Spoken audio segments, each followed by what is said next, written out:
ضرور ایک اور یہ سوال تھا کہ اس سوال کے بارے میں ہماری جماعت کے کچھ لوگوں میں ملا جلا رد عمل پایا جاتا ہے کہ جو سپر مارکیٹس میں کام کرتے ہیں چاہتے ہوئے بھی ہم بچ نہیں پاتے سم ٹائم یہ جو پورک کی ہینڈلنگ شراب کی ہینڈلنگ ہوتی ہے تو کچھ لوگ کہتے ہیں ٹھیک ہے, کچھ لوگ کہتے ہیں نہیں ٹھیک, کچھ لوگ کہتے ہیں آپ اس کی تنخواہ بھی لیتے ہیں.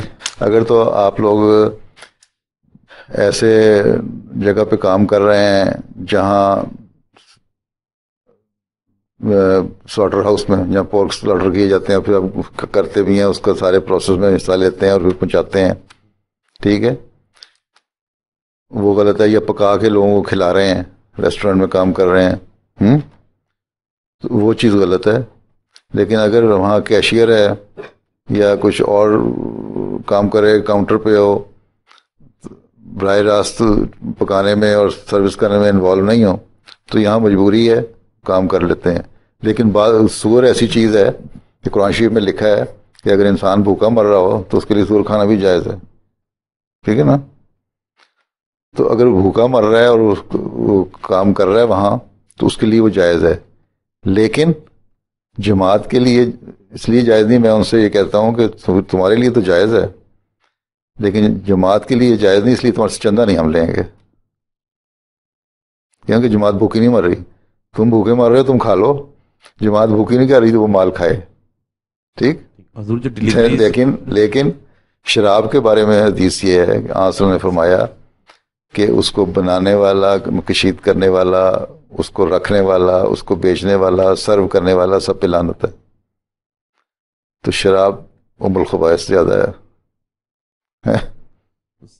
حضور وہ جو ڈیلیور کرتے ہیں, جو چائنیز ریسٹورینٹ میں ڈیلیوریوں کا کام کرتے ہیں, اس میں سور بھی جاتا ہے, اور کچھ ریسٹورینٹ میں شراب بھی ڈیلیور کرتے ہیں, تو ڈرائیور ہے نا, آپ براہ راست انوالو تو نہیں ہے نا. ڈرائیونگ کا کام کر رہے ہیں تو کر دیا, ٹھیک ہے. تو اس پہ چندہ دے سکتے ہیں ہم؟ وہ ہر انڈیویجول کیس پہ ڈیسائیڈ ہوگا, اصولی فیصلہ نہیں ہوگا. ٹھیک ہے, ٹھیک ہے, ٹھیک ہے نا. ویسے تو سود بھی جائز نہیں ہے. اب سارا جو اکنامک سسٹم ہے ان ملکوں کا, جی وہ انٹرسٹ ریٹ پہ ڈیپینڈ کر رہا ہے, ٹھیک ہے نا. پھر بتائیں کہ آپ چندہ دے سکتے ہیں. آپ بینک میں کام کر رہے ہیں, وہاں نہیں ہینڈل کر رہے, ٹھیک ہے نا.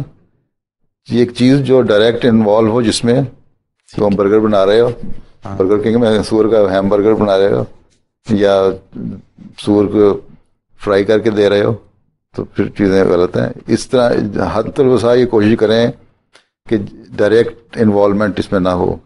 باقی جہاں اس کی مجبوری ہے وہاں زیادہ باریکیوں میں جانے کی ضرورت نہیں ہے.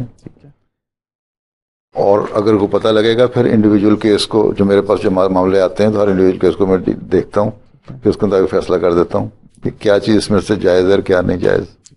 ٹھیک ہے, جزاک اللہ.